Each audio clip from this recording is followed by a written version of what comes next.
প্রধান অতিরিক্ত সচিব বলেন, প্রকল্পের তৃতীয় সংশোধনের সময় জননিরাপত্তা ও রাষ্ট্রীয় জানমালের কথা বিবেচনা করে সেইবারের মতো প্রকল্পটি সংশোধন ও মেয়াদ বৃদ্ধি করা হলো। কিন্তু রেল পরিচালনার ক্ষেত্রে গুরুত্বপূর্ণ এই সকল গেটকিপার গেটম্যানদের চাকরি স্থায়ীকরণের বিষয়টি ইতিমধ্যে নিষ্পত্তি না হওয়া সমীচীন হয়নি। তারাই মতামত দিয়েছে, কিন্তু আমাদের উপর এই নিরীহ অসহায় গেটকিপার গেটম্যানদের উপর চাপিয়ে দেয় রেলপথ মন্ত্রণালয়। এটা কি মানবতার লঙ্ঘন নয়? এটা কি বৈষম্য নয়?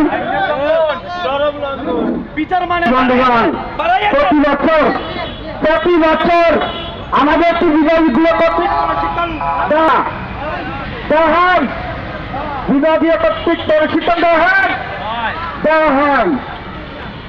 বিভাগীয় কর্তৃক প্রশিক্ষণ প্রাপ্তর পর বিগত 2023 মে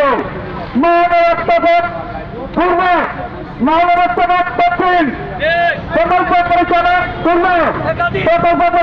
পশ্চিম এবং নির্বাহী প্রকৌশলী পূর্ব, নির্বাহী প্রকৌশলী পশ্চিম, উদ্যোতন উপসহকারী পূর্ব, উদ্যোতন উপসহকারী পশ্চিম কর্তৃক আমাদের অভিযোগে খবর দিয়েছে কিনা? এটা কি স্পষ্ট ডকুমেন্ট আছে কিনা আমাদের কাছে? আছে। এত কিছু টাকার পরও কেন প্রকল্পের জনবল রাজস্ব খাতে স্থানান্তর হয়নি? এটাই তো এখন আমার সন্দেহ লাগে রেলপথ মন্ত্রণালয়ের কাছে। নাকি এটা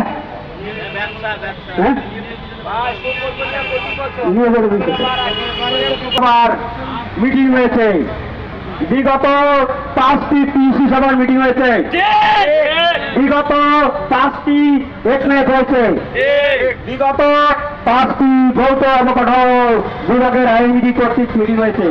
মোট 15টি মিটিং এর সিদ্ধান্ত প্রকল্পের জনবল দ্রুততার সহিত রাজস্ব খাতে স্থানান্তর করতে হবে, কিন্তু আজ অব্দি পর্যন্ত তার দৃশ্যমান ফলাফল কর্মরত 505 জন গেটকিপার গেটম্যান পূর্ব পশ্চিম অঞ্চল দেখিতে পায় নাই।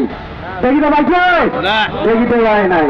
শুধু সান্ত্বনা আর বুক বড় আশা এই নিয়ে দেখে আছে প্রকল্পে কর্মরত 505 জন গেটকিপার। নাকি যারা বন্ধুবান আপত্তি সংগ্রাম